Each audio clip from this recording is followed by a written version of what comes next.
Moi je m'appelle Gabriela, Pantele Gabriela. Je suis étudiante à Strasbourg en droit, licence 3. Je suis arrivée ici il y a quelques ans. Je suis arrivée en tant que citoyenne moldave avant d'obtenir la citoyenneté roumaine. Voilà. I just wanna stay in the sun where I find I know it's hard sometimes.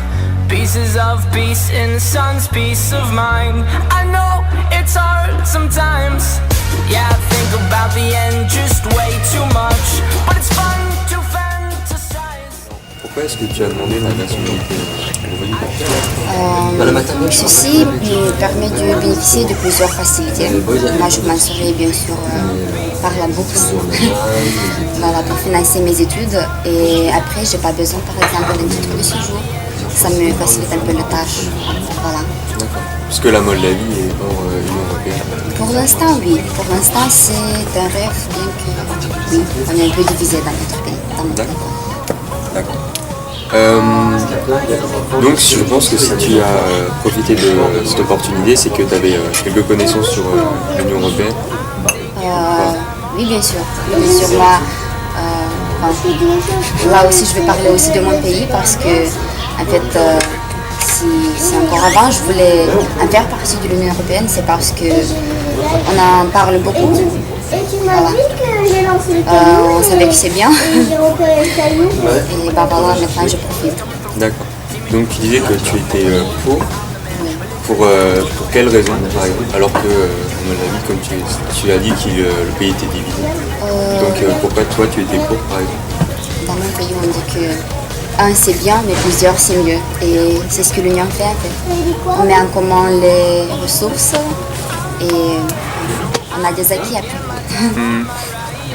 Et par exemple, à la question inverse, pourquoi dans ton pays certains sont contre justement? Ça c'est une question un peu sensible je dirais parce que c'est à cause de notre histoire. Là encore l'influence russe. Mais je ne développe pas, je pense. D'accord. Donc maintenant tu es citoyenne européenne, c'est ça? Oui, voilà. Donc depuis quand? Depuis il y a 3 ans. Depuis il y a 3 ans, voilà. D'accord. Donc du coup tu as voté aux élections européennes? Non. Bon. Une question qu'on pose parfois, souvent aux Erasmus. Et aux gens qui côtoient des Erasmus ou des gens qui viennent étudier en France, c'est est-ce que tu remarques des similitudes avec les jeunes Européens ou est-ce que tu as remarqué ou tu as l'idée que vous avez certains points communs avec la grande majorité des jeunes Européens que tu as rencontrés? Oui, je dirais on est tous alimentés par le désir de savoir, de s'approcher. On est bien plus ouvert dans cet espace. D'accord. Autre question qu'on pose assez souvent. Donc maintenant que tu es aussi citoyenne européenne, tu étais citoyenne moldave, tu étais citoyenne maintenant roumaine. Donc du coup, comment tu fais pour gérer cette multiple identité, même si ça fait un peu cliché. Mais une préférence ou pour toi il n'y a aucun problème à articuler les trois? Par rapport à la citoyenneté européenne aussi. Par rapport à la citoyenneté européenne aussi. Comme dit, être citoyen européen c'était un rêve de longtemps. Moi je ne fais pas trop la différence entre citoyenneté moldave et roumaine, c'est juste que je tire les profits de la citoyenneté européenne, de ce qu'elle m'offre. Voilà. Attendez. Oui, Gabriela, alors tu as pu voir qu'en France, à la fac de droit, il y avait beaucoup de nationalités.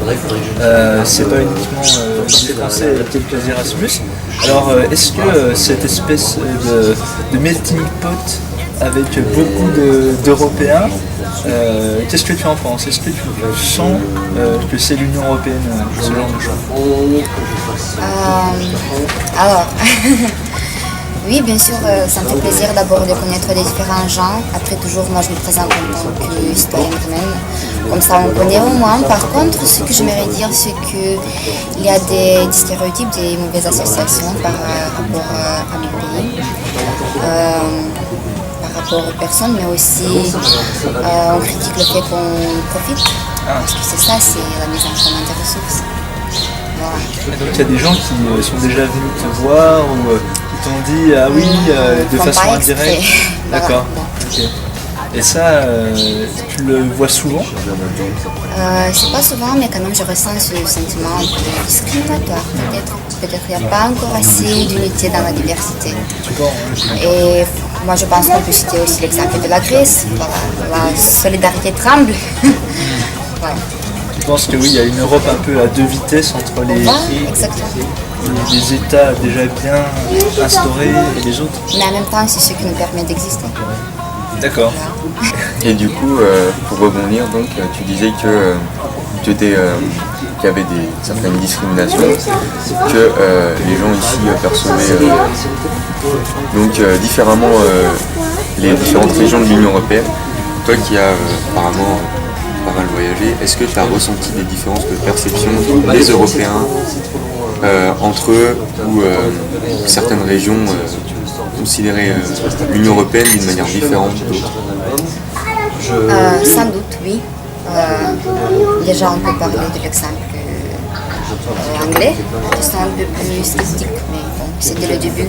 Moi, je remarquerai aussi la perception un peu patriotique, peut-être nationaliste des Autrichiens et leur réticence par rapport à l'Union et par exemple face à la politique de l'immigration actuelle.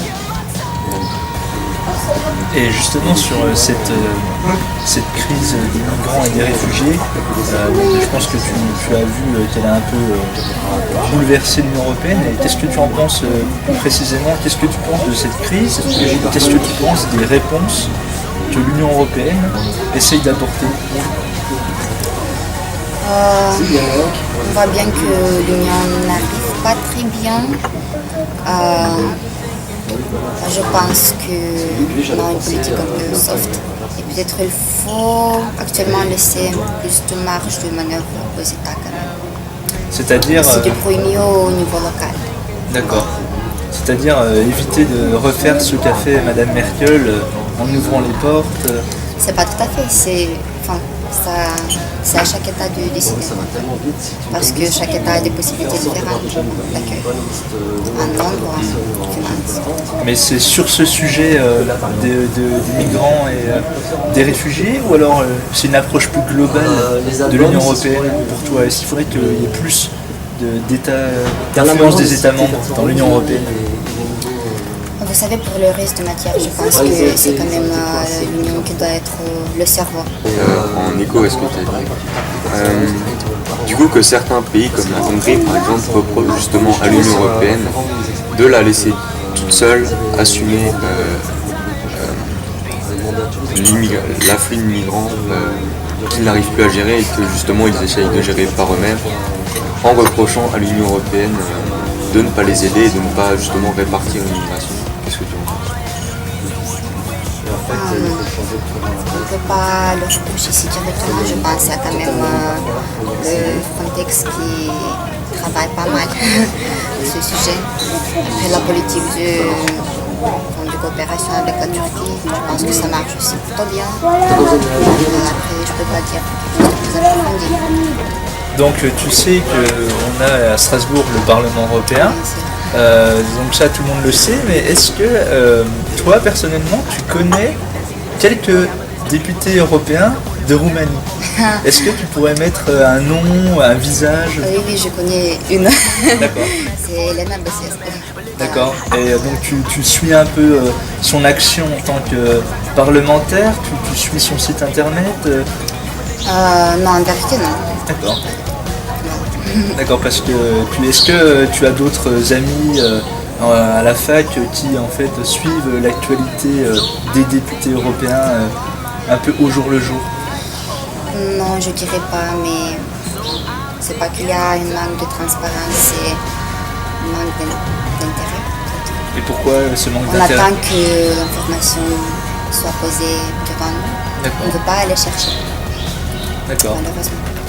Et qu'est-ce qu'on pourrait faire pour faire que les jeunes s'intéressent un peu plus aux parlementaires européens? Précisément la mise en place des projets tels que Génération UE, voilà. Ça nous permet C'est bon, là, d'échanger sur différents sujets, de connaître mieux. Voilà. Donc tu penses que le dialogue entre jeunes et moins jeunes, ce serait quelque chose qu'il faut vraiment développer pour que les jeunes de toute l'Union européenne s'intéressent à l'Union européenne? Ça pourrait être une solution. D'accord. Pas l'union, c'est le dialogue, quoi. Depuis le 23 juin dernier, les Britanniques ont décidé par référendum de sortir de l'Union européenne. Je ne sais pas si tu as suivi l'affaire en détail. Qu'est-ce que tu penses de la position actuelle des Britanniques et du Brexit en général? Moi, je ne vois pas une bonne idée parce que c'est-à-dire que dès qu'il y a un problème, on se sépare. L'union, c'est coopération, c'est pouvoir surmonter les problèmes. Voilà. Et est-ce que tu penses que ce Brexit pourrait être un appel d'air pour d'autres pays qui auraient la même idée? Non, oui peut-être, mais en tout cas c'est pas une nouveauté. On le savait déjà que c'est possible de se séparer si on veut. Les États gardent leur pleine entière compétence, la souveraineté. Est-ce que tu penses que certains pays d'Europe centrale et de l'Est pourraient faire un référendum? On a entendu parler d'un Tchèque-site par exemple, possible. Est-ce que la République tchèque pourrait sortir selon toi? Je préfère ne pas m'exprimer. T'as le droit, pas de problème. Alors, est-ce que tu trouves que la ville de Strasbourg, donc au niveau de la commune, de l'Eurométropole, fait, selon toi, assez de choses pour que les jeunes s'intéressent à l'Union européenne? Oui, en tout cas par rapport aux autres villes, pays, oui. Moi je pense qu'ici on est encore plus ou moins informés, c'est aussi à cause de la présence des institutions. Les gens, particulièrement à Strasbourg, on a toujours intérêt d'y aller. Il y a pas mal de réunions ouvertes. Voilà, c'est ça, c'est un appel. Par contre, je dénonce un peu, mais c'est pas c'est moi qui dénonce ça en fait. Les déplacements à Strasbourg, c'est l'intérêt d'argent. D'accord. Donc il faudrait que le siège du Parlement européen soit pas forcément à Strasbourg, mais à Bruxelles, par exemple. Peut-être, d'accord, peut-être. Donc à Strasbourg, on parle beaucoup de l'Europe, mais à part l'Union européenne, qu'est-ce que tu connais des autres aspects européens de Strasbourg? Autre aspect européen, c'est-à-dire Est-ce que tu connais le Conseil de l'Europe? Ah oui, bien sûr. Mais bon, disons que c'est pas un aspect unioniste parce que font partie du Conseil des pays qui ne font pas partie de l'Union. Ce qui est une bonne chose aussi. Ça nous fait croître en termes de politique, économie, éducation parce qu'il y a des standards minimums mis en place pour pouvoir y accéder. Est-ce que tu trouves que le Conseil de l'Europe est utile sur les sujets auxquels il s'intéresse? Tu sais, les droits de l'homme, la démocratie. Est-ce qu'il peut être complémentaire avec l'Union européenne? Voilà, une logique de complémentarité, je dirais. C'est vraiment utile. Ce dont se préoccupe le Conseil ne sont pas que théoriques. On apprend que cela importe une dimension pratique. Quoi. D'accord. Avec le droit du regard qu'il a sur les États qui en font partie. Avec peut-être les sanctions aussi. D'accord. Comment tu fais pour parler aussi bien français? Je suis flattée. Non, sérieusement, au début quand je suis arrivée ici, je parlais pas trop. Moi-même, je me disais que je parlais plus pendant les cours quand j'étais dans mon pays qu'ici. Mais oui, maintenant j'ai plusieurs amis qui ne sont pas que français. Mais c'est comme ça qu'on apprend. Et donc, du coup, maintenant, tu maîtrises combien de langues? Donc, anglais, français, roumain. J'ai commencé à apprendre l'allemand sur Internet. Mais j'ai pas envie. Donc c'est vraiment En fait, tu fais partie de ceux qui construisent le multilinguisme européen. Oui, j'apprécie ça.